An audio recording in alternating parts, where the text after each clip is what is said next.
Most people have trained themselves. You have patterns of thought about money. You have patterns of thought about your body. You have patterns of thought about teachers. You have patterns of thought about government. You have patterns of thought about ecology. You have patterns of thought about medicine.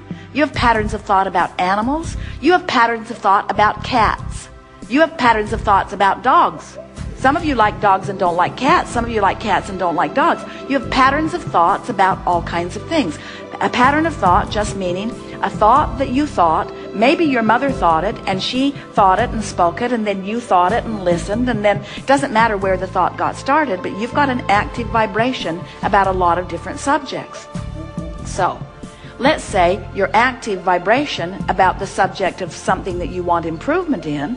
Let's say your active thought is that we are in the middle of a financial crisis. And let's say that your active thought is that costs are going up and incomes are going down and the government is trying to fix it, but there are so many moving parts that even the best of them are in a state of confusion.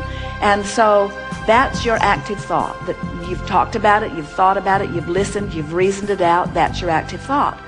Well, it takes discipline to think a different thought. And many people would say it's not just that it takes discipline to think an improved thought, Abraham. I don't want to think an improved thought because I've been trained to tell it like it is.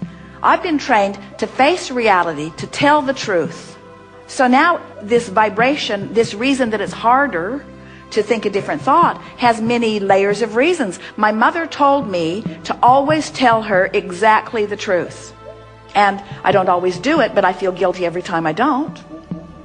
So I've trained myself into this thought, and now it's difficult to think a thought that's different. And we want to say, oh, hear this, the only reason that it's harder to think the optimistic thought about the subject that you've been pessimistic about is because the habit of thought has a vibration active within you, and law of attraction's holding you there. Law of attraction's holding you there. Law of attraction's giving you other thoughts that match it. Law of attraction's bringing you to people who think the same thing. Law of attraction's bringing evidence to you to support your belief. In other words, of course it's hard because reality has been formulating around it, and you believe your reality. And oh, did you just hear that? You believe that reality, and we want you to believe this reality. We want you to believe the vibrational reality. We want you to believe the reality of the whole of you see. And when these two realities merge, and the only way this is so good. The only way these two realities can merge is if you come this way into your vortex, because your vortex is never going to merge with this reality. If the source within you would merge with sickness, your planet would be sick and dead soon. If the source within you would merge with economic decline, it would be over for you. In other words, there would be endedness, but that's not ever going to happen because the whole system is such that the source within you holds the leading edge position that is achieved by your asking from the contrast that you live. Are you getting that? When you know what you don't want, you ask for improvement, and improvement becomes the new order of the day. And the new ones being born and all the new energy coming in all come from that vantage point. We've all got a perpetual well-being thing going on here that no matter how negative any one of you get, you cannot disrupt the system. All you can do is pinch yourself off and have an unpleasant time for a while until you croak, and then you're right back in the game again. You see. And in those instances in which I actually feel good or bad, then it's about me to me. When you recognize how you feel, then you are taking responsibility for what's happening. In other words, when we first began expressing in this way, it was delightful to watch Esther, because when something really wonderful would happen, she would say, I did that. Mm-hmm. And when something not wonderful would happen, she would say, I did that. And there was something empowering about knowing that since she did it, she could do it a different way if she chooses to. But it's easy to forget because there are so many moving parts. It's so easy to give other people credit for the way they behave. That's sort of what feels logical to you. But it isn't logical, because the way they're behaving to you always matches your expectation. People will raise or lower to the level of your expectation. And that's why sometimes it's hard to focus yourself into a new place. As we say, you've been thinking that way, you've been getting feedback, which is why you think that way, so you get feedback, which is why you think that way, which is so you get feedback. It's just a spiral of attraction, you see. But only when you care about how you feel, so you start directing your thoughts based upon how they feel rather than upon the reality. Esther will say, Abraham, but it's true. Not so much anymore, but she tried it for a while. But Abraham, but it's true. You got to give me that. And we say, don't use the truth of something as your criteria for your focus, because there are all kinds of things that are true that you don't want to keep active in your vibration. There is a rampant active vibration around the world, and especially in your planet, that said times are financially hard. And as long as you keep beating that drum, the stuff that's queued up for you in your escrow, in your vibrational reality, will be slowed down, because your thinking that times are hard puts you in a place of disallowing them. Meanwhile, there are people who are accustomed to thriving in all times that are making out like bandits. And then you say, that's wrong. You're not supposed to thrive in this hard economy. We're all supposed to suffer in this suffering economy. We say, hear what you're saying. You want to praise success everywhere you see it. You want to praise thriving everywhere you see it. You want to tune yourself to thriving, not to failing, you see. You can tell by the way you feel how the source within you is looking at it. Source within you is not worried about this economy. And when you do, you feel bad. But you don't feel bad because you're worrying about the economy. You feel bad because you're separating yourself from Source, who does not worry about the economy, and using worrying about the economy as your excuse to separate yourself from Source. Starting to get this, aren't you? You're not ever going to look at the absence of something that you want and feel good. It's just that simple. You cannot look at lack and be in alignment with who you are. You cannot criticize and be in alignment with who you are. You cannot be mad at somebody and be in alignment with who you are. You cannot be afraid of anything and be in alignment with who you are. A battle against anything is a battle against you. Yes. That's the best way of saying it. A battle against anything is a battle against your alignment. That's it. That's it. That's the only thing you have to know. Oh, and think, while it's a little difficult to wrap your thoughts around this, because it's not the way many of you have been thinking, we got to tell you, it's a whole lot easier than getting all those moving parts to line up. So let's see. So Iraq is a mess. And they weren't a mess before, but now they're a mess. And maybe it's our fault that they're a mess, but they had problems and we wanted to straighten them out, and now we've just made it worse. But now Iran, right next to Iraq, they've never gotten along with each other, and I don't really understand why they've not gotten along with each other.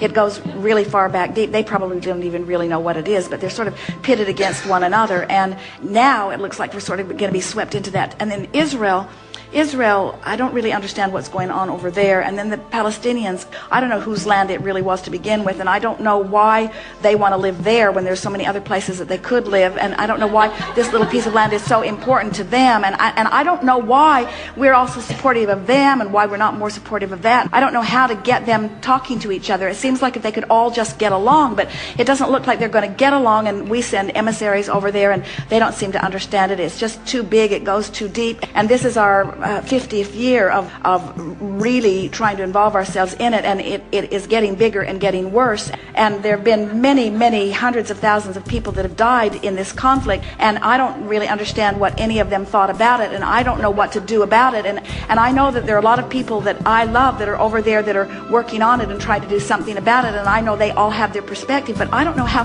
broad their perspective really is. I don't know how much those soldiers that have gone to really fix it really understand about all. I don't know how much they get to really talk to the people that are there. I don't really know what the Iraqi people are really thinking or feeling. I don't think they really like us very much. I think they would like us to leave, and yet I think they're afraid that if we leave that things will get worse, and I don't know. I thought I voted for someone who was going to do something different about it, but I don't know what he was dealing with. I don't know who said to him when he got there, but it seems to me that what he said before he was elected and what he's doing after he was elected was not really the same thing, and I sure would like to talk to him about it, but I don't think there's much chance that I'm ever going to get to talk to him about it. I'm not even sure if he really has a clear idea of what to do about it, but there are just so many, and we say, just kill me now. How are you ever going to sort that all out? Now let's talk about Michael Jackson's death. So, how are you going to sort that out? How are you going to sort that out? How could you ever sort that out? And really, don't you just want to go in the vortex?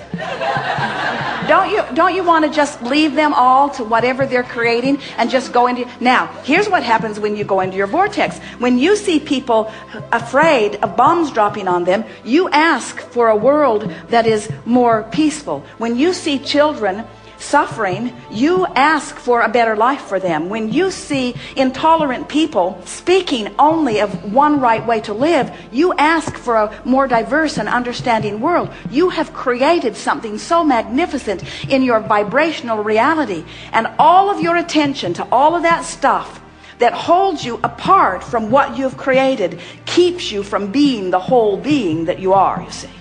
Trying to control the uncontrollable keeps you outside of your vortex. And these simple processes of wanting to feel good and reaching for the thought that does, and reaching for the thought that does, and reaching for the thought that does until it does, and then holding to the thought that did feel good, and holding to it until you have activated and trained yourself into that vibration, until you become a vibrational match to the better world that you are asking for. The better world cannot show itself to you.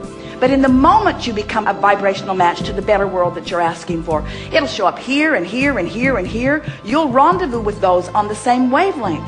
When you try to talk to anyone who's on a different wavelength, it's just blah, blah, blah, blah, blah. How unsatisfying. You express your truth, they express theirs. Nobody hears anybody. It's just more combat. Oh, we might as well just drop bombs on them because we don't understand them and they don't understand us. But when you get into the vortex, now cooperative components assemble. Wouldn't you love to have political leaders in the vortex where other political leaders could rendezvous with them, where the solutions are, you see?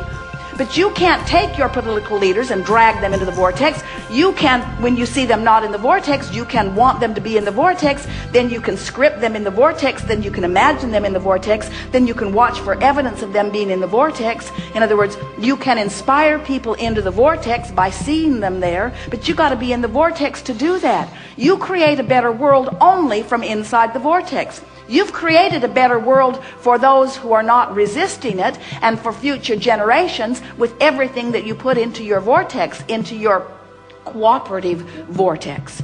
But when you look at the reality and hold yourself apart from it, then you're not going to see it in your life experience. Not because it's not here to be seen, but because you're holding yourself on a different vibrational channel.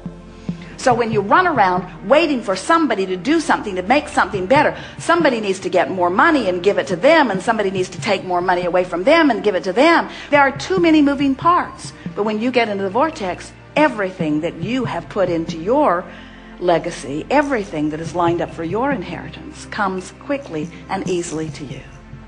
And then the hard part, which is people who are outside the vortex, looking at you in the vortex thriving. You got to be strong enough that their discomfort with your thriving doesn't throw you out of the vortex. Because you can't get sick enough to help sick people get well, and you can't get poor enough to help poor people get rich. In other words, you can't suffer yourself into their understanding. You have to succeed yourself into their success. You have to appreciate yourself into their well-being. You have to adore yourself and them into their thriving. You got to be in the vortex, or you got nothing to give nobody. That was good too.